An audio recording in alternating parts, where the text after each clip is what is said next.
جب یسوع نے دیکھا کہ اس نے دنائی سے جواب دیا تو اس سے کہا تو خدا کی بادشاہی سے دور نہیں.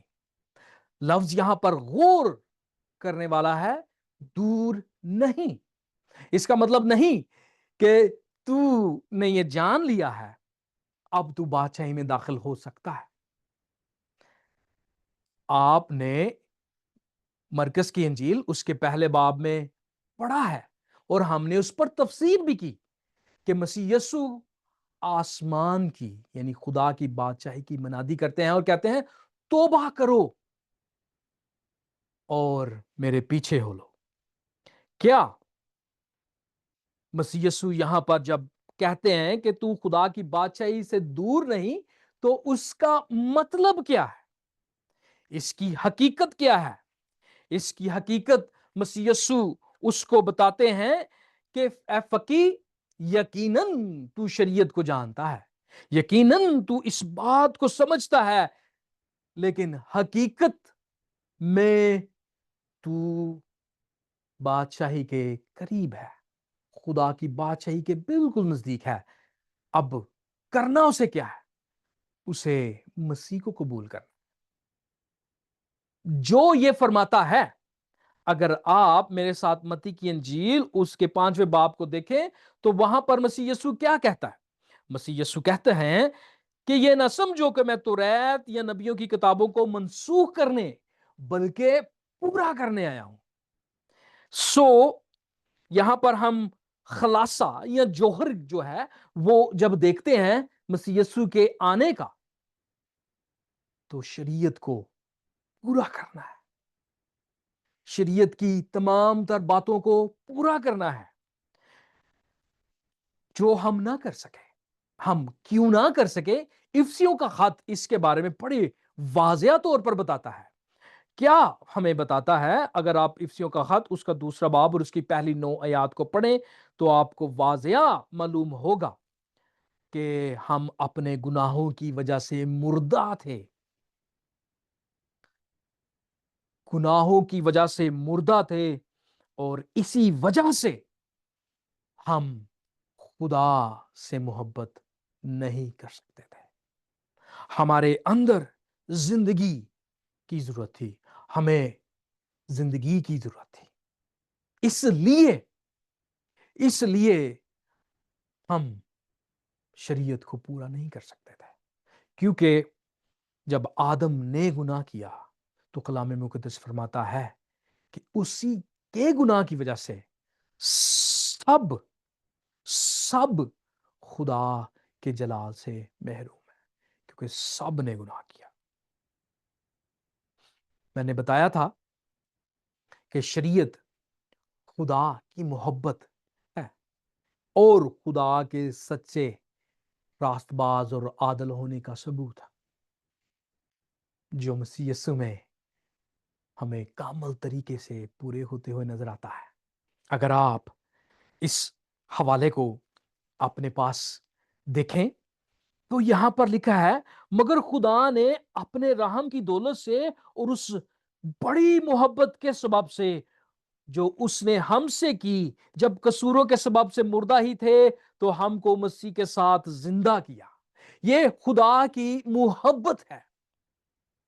اگر آپ نے خدا کی محبت کو دیکھنا ہے تو مسیح اس کی محبت کو ظاہر کرتا ہے.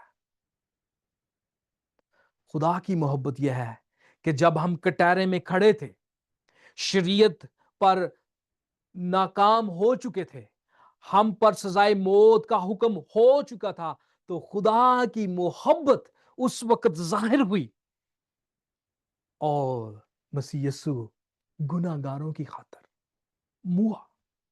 وجہ یہ نہیں کہ ہم سمجھ نہیں پا سکتے کہ گناہ کیا ہے، وجہ یہ ہے کہ ہم بتا رہے ہیں گناہ کس کے خلاف ہوا. گناہ پاک ترین ہستی کے خلاف ہوا.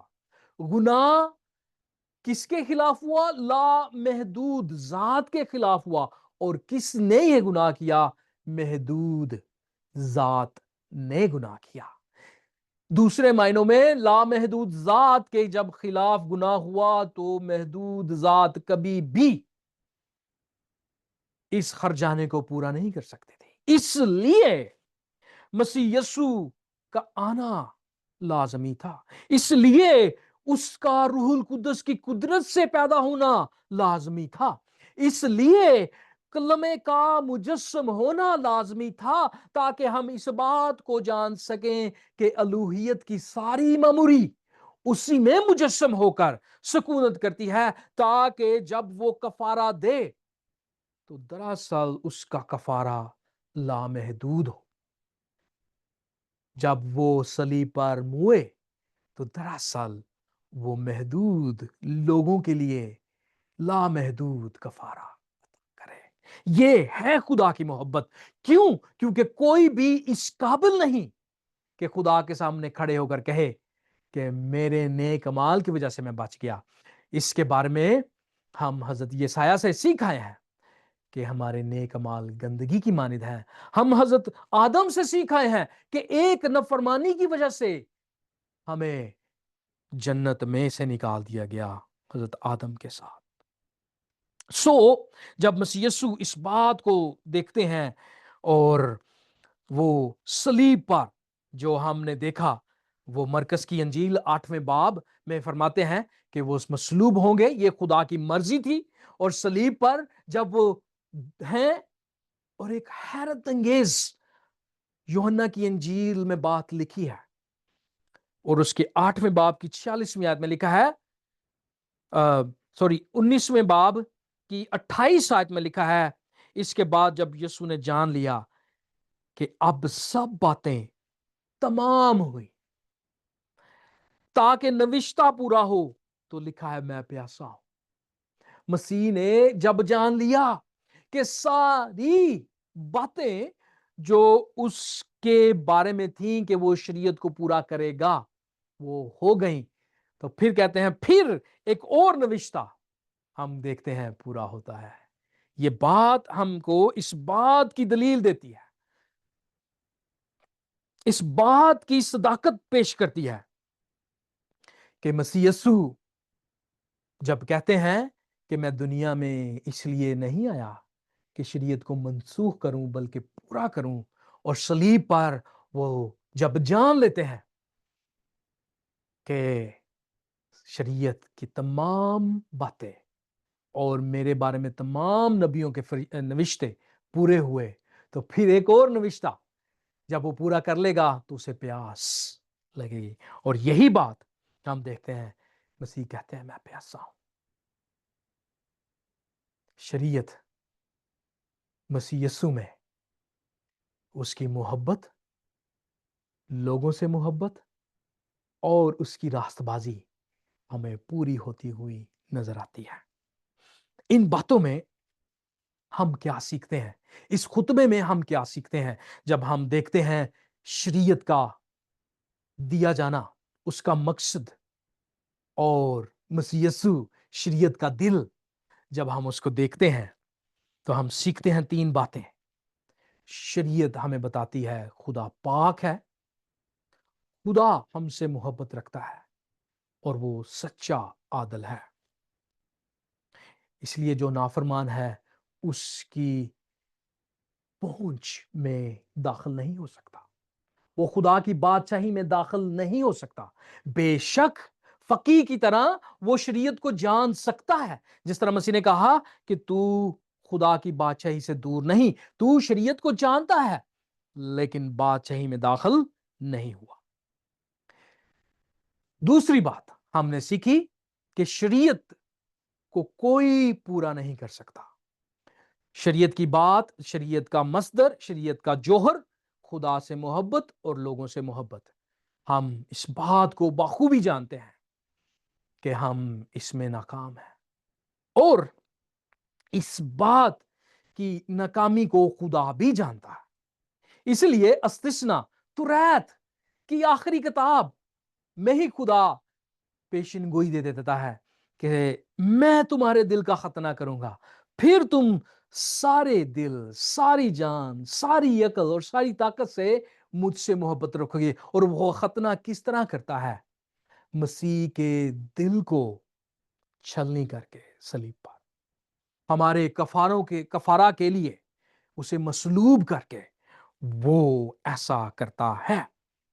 یہ سوال ہم دیکھتے ہیں مسیح یسوع سے کیا گیا 10ویں باب میں، اور یہاں پر مسیح یسوع اس کا جواب دیتے ہیں۔ یسوع نے ان کی طرف نظر کر کے کہا، یہ آدمیوں سے تو نہیں ہو سکتا، لیکن خدا سے ہو سکتا ہے، کیونکہ خدا سے سب کچھ ہو سکتا ہے۔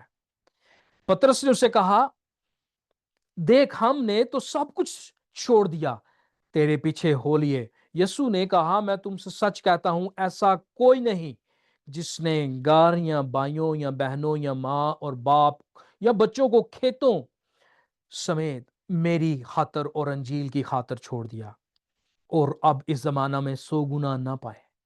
گھر اور بھائی اور بہن اور مائیں اور بچے اور کھیت، مگر ظلم کے ساتھ، اور آنے والے عالم میں ہمیشہ کی زندگی۔ لیکن بہت سے اول آخر ہو جائیں گے اور آخر اول ہو جائیں گے، جس کی وجہ سے یہ سوال آ جایا کہ جو ہمارے آج کے مضمون کا مصدر ہے، اگر مسیح یسوع شریعت کا دل ہے تو پھر ہم نجات پا سکتے ہیں۔ اگر آپ مسیح یسوع کو شریعت کا دل نہیں مانیں گے تو آپ نجات نہیں پا سکتے، کیونکہ مسیح یسوع مرکز کی انجیل اس کے 2 باب میں یہ کہتا ہے کہ میں ایمانداروں کے لیے نہیں، راست بازوں کے لیے نہیں، جو اپنے آپ کو راست باز سمجھتے ہیں ان کے لیے نہیں، بلکہ گناہ گاروں کے لیے آیا ہوں۔ اگر آج آپ اپنے آپ کو سمجھتے ہیں کہ آپ گناہ گار ہیں، آپ شریعت پر عمل نہیں کر پائے، آپ ناکام ہیں، آپ خدا سے محبت کرنا ناکام ہے، اور آپ دوسروں سے محبت میں ناکام ہیں، تو آپ کے لیے خوشخبری یہ ہے، خدا جانتا ہے۔ اور خدا نے استثنا 30 باب اس کے 6 آیت میں یہ حضرت موسیٰ کو خوشخبری سنا دی تھی کہ میں تمہارا دل کا ختنہ کروں گا، اور وہ ختنہ مسیح یسوع کے وسیلہ سے ہوا۔ اور ہم جب مسیح کو قبول کرتے ہیں تو ہم اقرار کرتے ہیں کہ ہم ناکام ہیں، ہم گناہ گار ہیں، ہم خدا کے معیار پر نہیں آ سکتے، لیکن ہم کلمات اللہ کے وسیلہ سے، روح اللہ کے وسیلہ سے، مسیح یسوع کے وسیلہ سے، اس کے کفارہ کے وسیلہ سے ہم مکمل طور پر نجات پاتے ہیں۔ اگر آپ یہ خداوند کے حضور بات کرتے ہیں تو یقیناً وہ آپ کو مسیح کے وسیلہ سے نجات دے سکتا ہے۔ آئیں ہم خداوند کی شکر گزاری کریں۔